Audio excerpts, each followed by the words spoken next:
ஒரு 3 நாளுக்கு முன்னாடி பத்திரிகையில் வந்தது, நான் அப்பதான் பார்த்தேன்.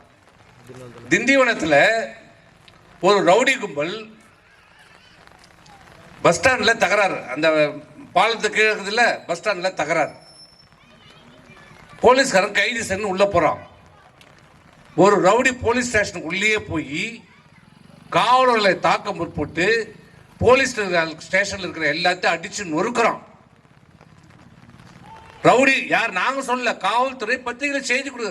ஒரு ரவுடி காவல் நிலையத்தில் வந்து காவல்துறை பூந்து அடித்து உதைத்து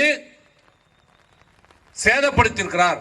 காவலர்களை அசிங்கமாக திட்டுகிறார், தாக்க முற்பட்டார். என்னடா காரணம் யார் சொல்றாங்க? இந்த போலீஸே சொல்றது. என்ன காரணம்னா கஞ்சா குடிக்கிறாங்க. கஞ்சா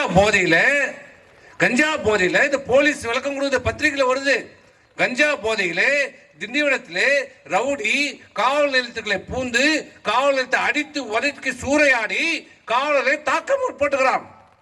இது சொல்லது யாரு? போலீஸ்.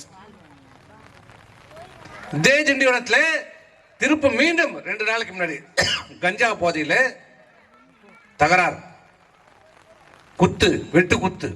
இப்பயே ஒன்றும் கிழிக்கிறது இல்லை. போலீஸ் மந்திரி என்ன கிழிக்கிறாரா? எங்க பார்த்தாலும் கஞ்சா. கஞ்சா இல்லாத ஊர் எங்க இருக்குதா? ஸ்கூல்ல விற்குது, காலேஜில் விற்குது, கோயில் வாசலில் விற்கிறான். எல்லா இடத்துலையும் கஞ்சா.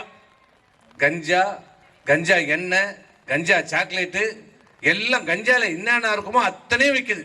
இந்த 4.5 வருஷத்துல இந்த திமுக அரசு செய்த சாதனை, ஒரே சாதனை, கஞ்சா விற்பனை, அபின் விற்பனை தான் இந்த தமிழ்நாட்டில்.